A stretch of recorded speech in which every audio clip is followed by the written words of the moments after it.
자, 오늘 2022년 10월 7일 오늘 오전에 세마고등학교 시험이 다 끝났어요. 이제 그래서 수학시험 마지막 봤던 수학시험에 대한 시험지를 학생이 보내서 이제 세마고 1학년 수학시험에 대해서 분석을 좀 해드리려고 합니다. 시험 범위는 일단 집합에서부터 함수까지였었어요. 그런데 당연히 함수 파트가 좀 많이 나올 거라고 예상을 했고, 아니나 다를까 함수 파트가 좀 시험에 많이 나왔습니다. 자, 1번 문제는 합성함수와 관련된 내용이기 때문에 너무 쉬운 것들, 2번도 간단한 문제고요. 3번도 집합의 포함관계 부분 집합을 이용한 문제, 그리고 4번도 자, 충분 조건이 되기 위한 자, 범위 이용해서 풀어주는 거고요. 자, 5번이 조금 난이도가 있었을 것 같아요. 왜냐하면 이제 수직선 상에서 서로소라고 하면 학생들이 항상 힘들어해요. 그런데 이번에 이제 기출문제들을 많이 풀어본 친구들은 AK와 서로소가 아니고 원소의 개수가 유한계인 집합 중에 원소의 개수가 최소인 집합의 원소의 개수 찾는 이렇게 수직선을 이용해서 찾아주면 바로 잘 구할 수가 있고, 저희가 연습을 할 때도 K-1, K+1이라는 건 결국 K를 기준으로 K에서 한 칸 더 가고 K에서 한 칸 더 작아진 거, 그렇기 때문에 결국은 요 K를 기준으로 해서 요 간격을 이 두 칸을 왔다 갔다 하면서 연습을 해봐라 라고 했었어요. 그리고 어제 분명히 제가 이제 직전 보강을 하면서 뭐라고 했냐면 학생들한테 혹시라도 1번, 2번, 4번 풀다 5번에서 어려운 문제가 나올 수도 있다. 옛날에 병정고등학교에서도 5번에서 어려운 문제가 나와서 아이들이 그때부터 멘탈이 흔들려서 뒤에 부분을 문제를 못 본 친구들도 있다라는 얘기를 했는데, 아마도 세마고 한 3, 4등급 이하인 친구들은 5번 문제부터 막히지 않았을까라는 생각이 듭니다. 하지만 요게 이제 그냥 그 간격만큼 수직선으로 이동만 하면 또 쉽게 구할 수 있는 문제고요. 자, 그 다음에 6번 문제는 학교 프린트에서 나왔었던 도형의 이동과 관련된 내용입니다. 네, 두 번째 면에서 이제 7번 문제는요, 그대로 요게 이제 지금 여기서 A는 2,2로 바뀌어서 나왔는데 우리 학교 프린트에 3,3으로 나와서 일단 이 문제의 핵심은 A라는 점의 좌표를 찾고 그 다음에 평행 요거를 대칭 이동시켜서 자, 직선의 최소값 둘레의 길이를 직선의 길이로 바꿔서 풀어주는 문제고요. 학교 프린트랑 동일하기 때문에 아마 학생들이 쉽게 풀어나갔을 것 같아요. 자, 8번 문제도 2차 함수와 함수에 대한 조건을 만족하는 함수를 찾는 건데, 이 친구 보면 저희가 이제 항상 함수에서 제일 중요한 게 F 합성 G가 X가 나온다라는 건 F와 G가 서로 역함수 관계다라는 거예요. 이건 나중에 미적 부탁을 할 때도 역함수의 미분법에서 아주 중요하게 사용이 되기 때문에 잘 알아두는 것이 되게 중요해요. 그러니까 고1 수학에서도 중요하지만 나중에 고2, 고3을 위해서 더 많이 중요한 그런 문제고요. 그 다음은 이제 집합에 우리 항상 매번 문장지 문제로 나오는 A가 몇 명일 때, B가 몇 명일 때 그 미지수를 이용해서 나타내 주는 거고, 이게 이제 간혹 가다가 퍼센트로 나오기도 하고 지금처럼 이렇게 몇 분의 몇으로 나오기도 하고 그렇습니다.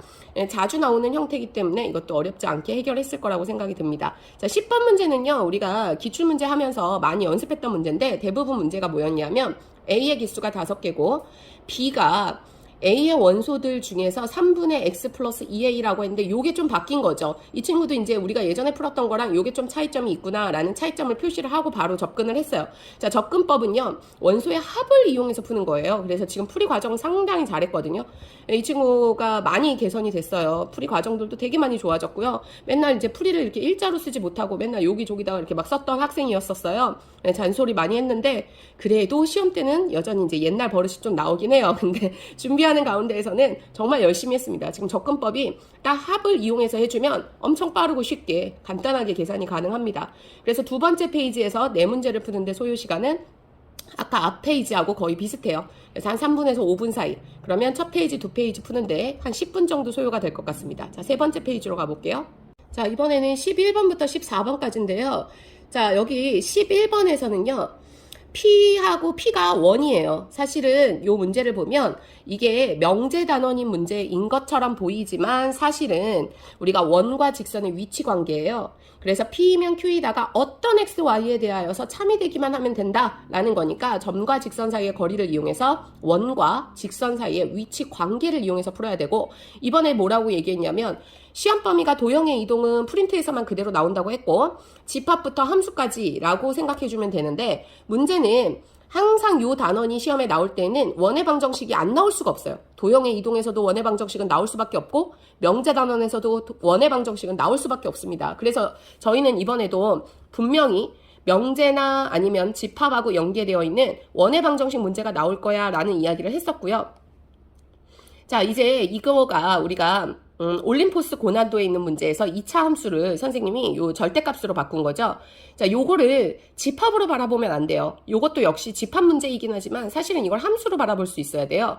A라는 애가 A의 원소. 그러면 얘를 예를 들어 X라고 생각하면 여기에 있는 Y는 N 마이너스 절대값, X 마이너스 N 절대값 하면 이렇게 그래프가 바로 그려진다는 것을 알 수가 있습니다.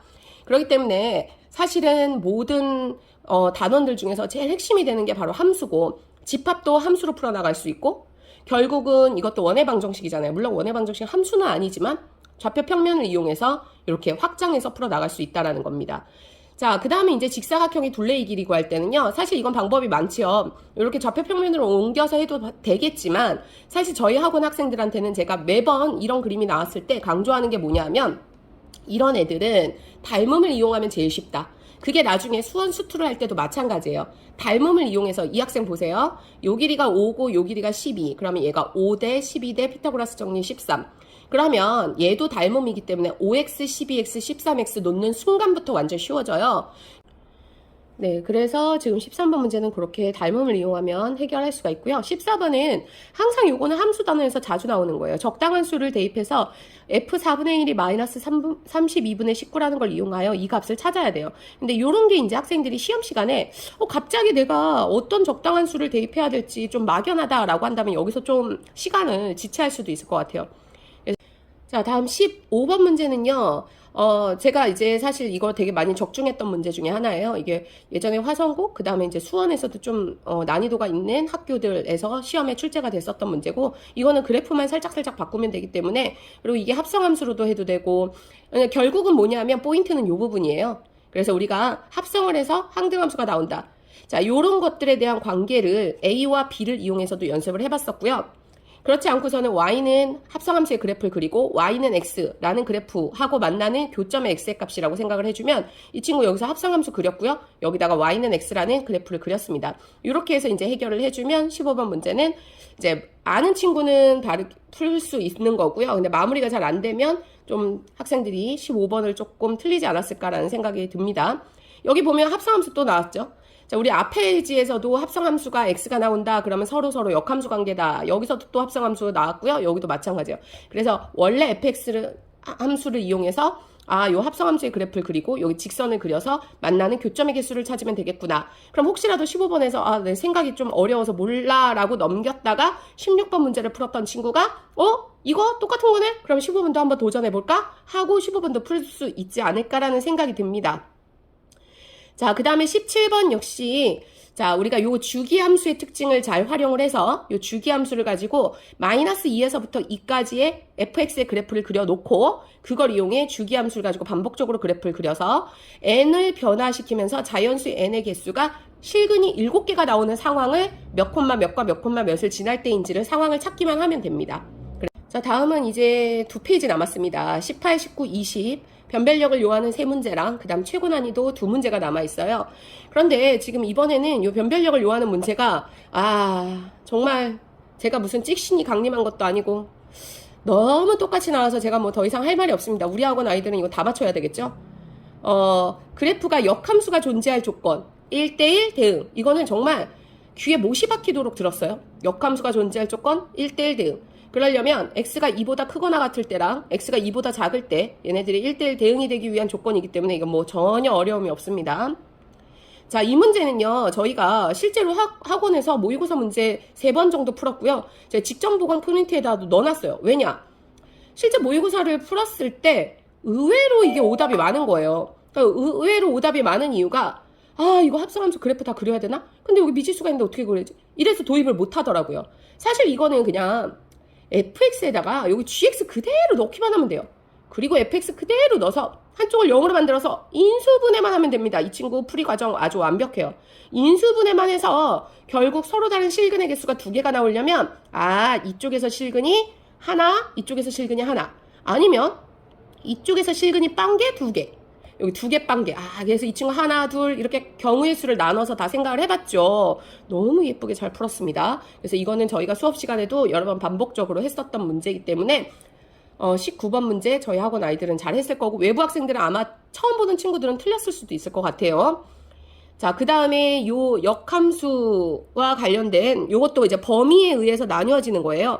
x가 4k보다 작거나 같고 y는 2보다 작거나 같은 모든 실수에 대하여 fx의 역함수를 gx라고 했다. 그러니까 둘이 서로 두 점에서 만난다. 그러면 원래 함수와 역함수가 서로 다른 두 점에서 만나기 위한 조건. 그래서 여기 보면 그래프가 제가 항상 원래 fx와 이게 예외가 있다고 했어요. 이게 요즘 수능의 트렌드거든요. 그러니까 무슨 예외냐면 옛날에는요. y는 fx와 y는 x에 대해서 대칭인 함수가 역함수니까 그냥 y는 x하고의 교점의 좌표를 찾으면 돼. 하지만 이제는 그 트렌드가 바뀌어서 y는 fx와 역함수의 교점이 항상 y는 x 위에 있는 것은 아니다 라는 얘기.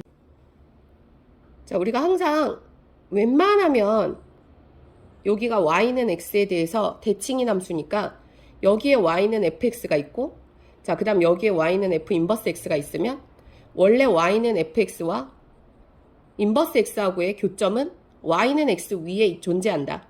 그래서 그냥 쉽게 얘하고의 교점의 개수를 찾으면 된다라는 게 일반적인 이야기였었거든요. 근데 요즘 트렌드는요. 항상 그런 것은 아니에요. 예를 들어서 요게 y는 x잖아요. 그러면 y는 fx라는 그래프가 자, 요렇게 그려져 있어요. 그러면 이거의 인버스 x는 어떻게 그려지죠? 요렇게 그려집니다. 그래서 얘네들은 교점이 총 3개가 돼요. 하지만 얘하고의 교점은 하나밖에 존재하지 않죠. 그래서 이 내용이 좀 중요한 내용이니까 추후에 고2, 고3이 될 학생들이니까 꼭 요런 것까지도 잘 알아두시길 바랍니다. 그래서 반드시 이것만 가지고 해결하는 게 아니라 자, y는 fx와 그거의 역함수하고의 교점은 그래프의 개형을 그려보고 교점이 꼭 여기 위에 존재하지 않을 수도 있다는 것도 알고 계셔야 돼요.